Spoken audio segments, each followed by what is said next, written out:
One night in June 1917, a group of reporters gathered at the Western Front to get the latest information about a massive offensive the British command was about to launch.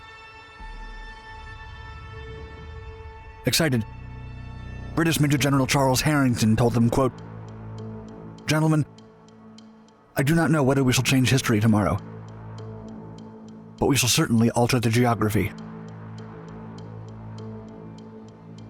For nearly 2 years, British miners had worked non-stop, burrowing under German lines on the Belgian village of Messines. Vast kilometers of intricate and deep tunnels were dug to be packed with thousands of pounds of explosives. On June 7, 1917, 19 enormous mines buried below the German line in the Messines Ridge were detonated. The result was an escalated series of explosions that sent kilometric amounts of soil, concrete, and soldiers up into the air. The blasts were so massive that they could be heard in France and England. This was the Great War's most lethal explosion. Over 10,000 German soldiers perished in less than 5 minutes.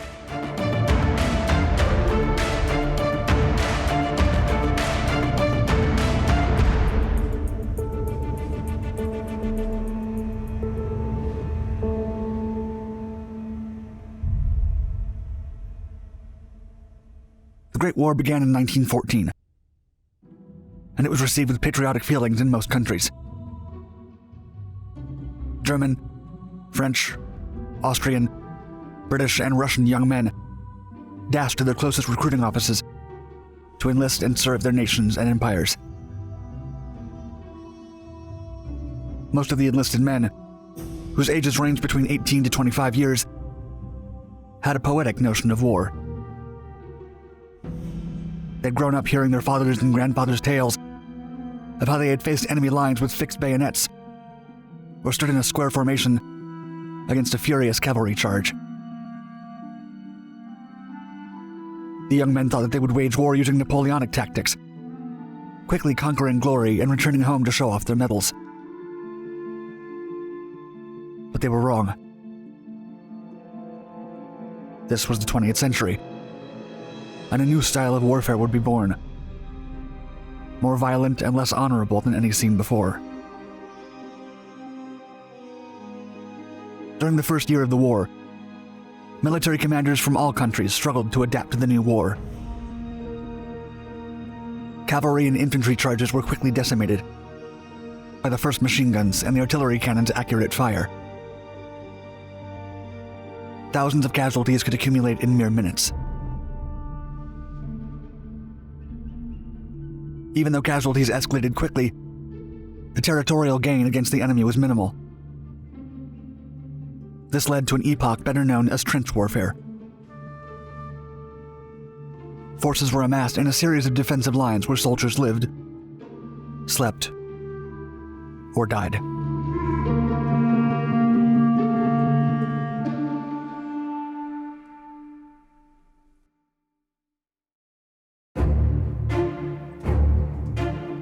To break the monstrous stalemate and the mass kamikaze charges against the enemy, German, British, and French commanders turned to mine warfare, which effectively broke the enemy defenses.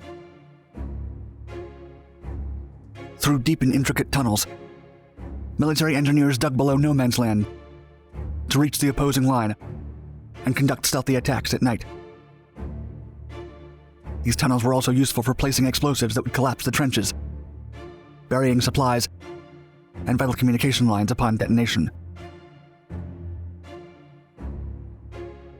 Although used scarcely at first in the Western Front, the British decided to take mine warfare to the next level. As far back as the last days of 1915, the British forces began to conduct mining operations in individual sections of the Ypres salient battlefield to disseminate German strongholds near Messines, Belgium. In late 1915, the fighting was centered around the Belgian city of Flanders. It was common for armies to dig between 10 to 20 feet below the surface to plant explosives. Still, the Britons, desperate to break the stalemate, were more ambitious. The British Expeditionary Force Engineer-in-Chief, Brigadier George Fokey, proposed to dig from 60 to 90 feet below the surface to prevent the Germans from finding out what the British were up to in Ypres. He suggested British officers dig 2 tunnels under Messines that went under the Duva River. The objective was to detonate explosives below enemy lines. Fokey envisioned that the digging could be done in roughly 6 months. His proposal was approved on January 6, 1916. His tunneling op was going to be part of the German defense's capture of the Messines Ridge. The aim was to remove the German army from the high ground on Ypres salient's southern flank. The southern flank was of extreme tactical importance because it enabled the Germans to gain intelligence on the British maneuvers from watching British positions in the north.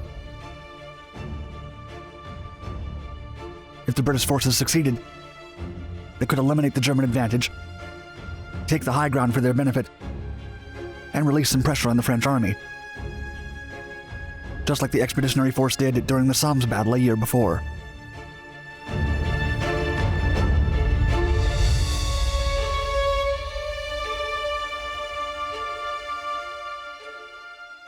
George Fokey's plan for this deep mining operation was inspired by Major John Norton Griffiths, who modernized the clay-kicking technique and founded the first tunneling companies in England.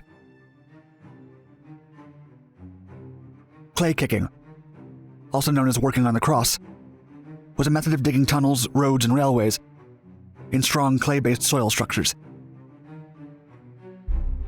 The technique became essential for developing the London Underground system.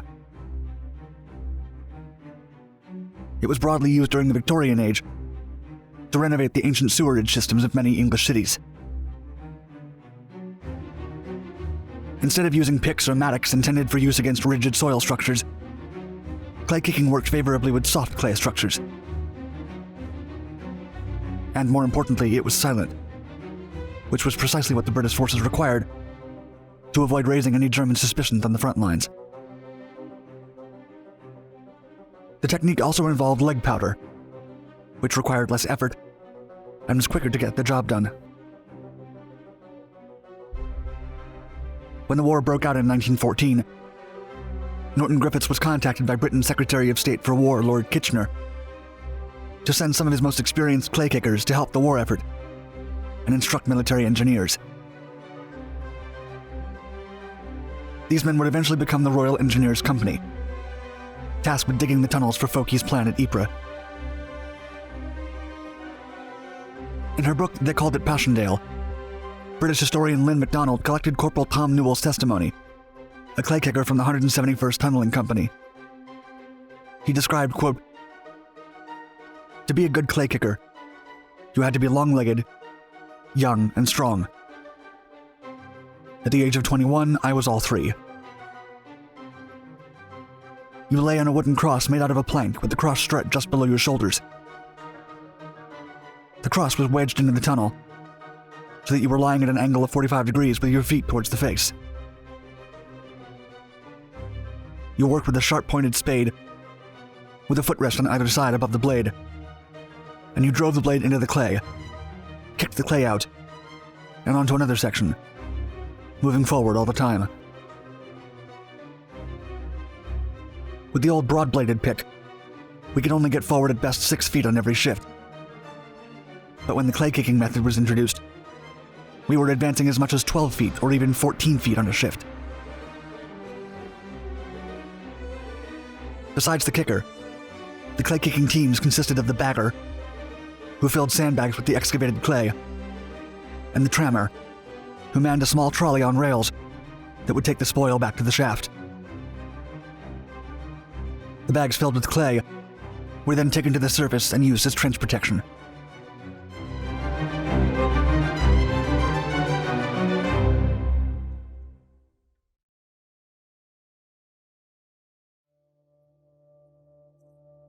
Under the Royal Engineers' control, the mine galleries under Messines were built by British, Canadian, and Australian tunneling companies.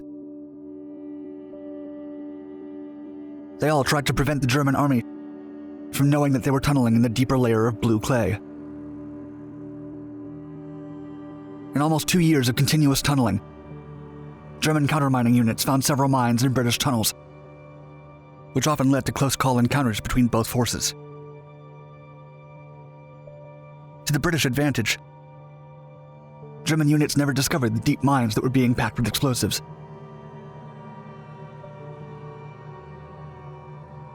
Captain Greener of the 175th Tunneling Company recounted to MacDonald in her book, quote, "You'd shift 30 or 40 sandbags in a shift, or more, and you couldn't dispose of the dirt during the daytime. It had to come out at night. You had to take it out and distribute it as best you could at night, behind the trenches, well away from the line, so that the trenches didn't look any different."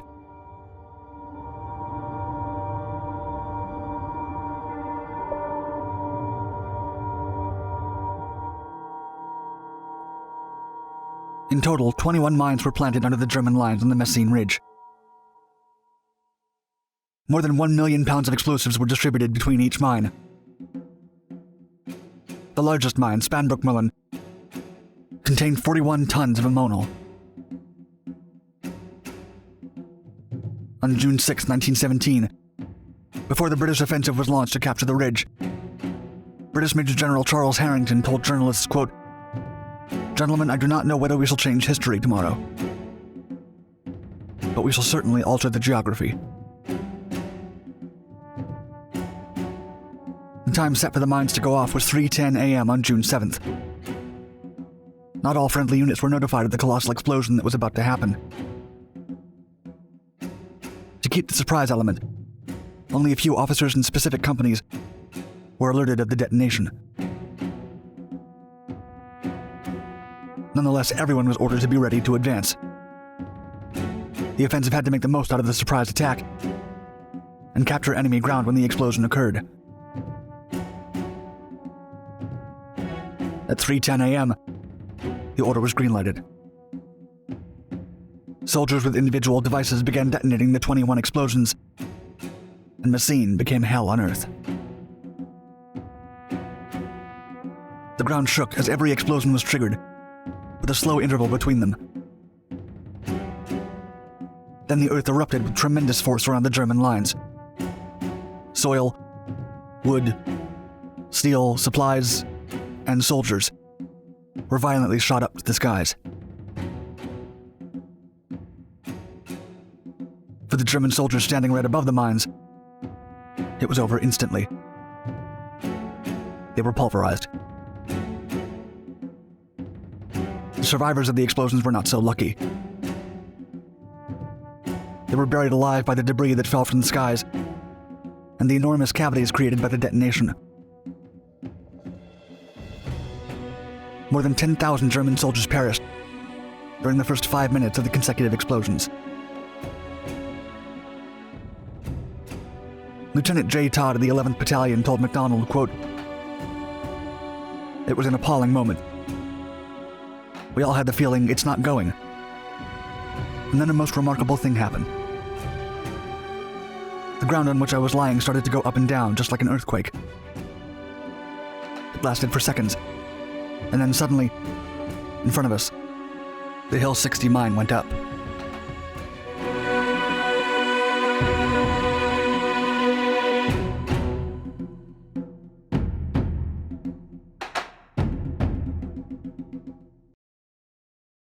Three hours after the detonation, the Messines Ridge was captured.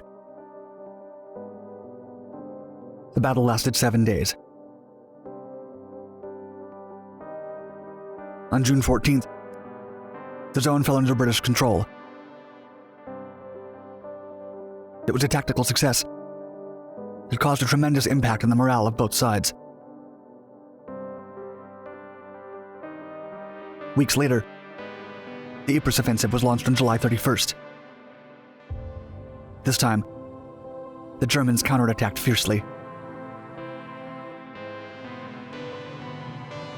Although the explosion at Messines Ridge was the largest man-made explosion to that date, it was forgotten by more tragic battles such as the Somme Passchendaele, and Verdun, where over 200,000 lives were lost in the course of each encounter.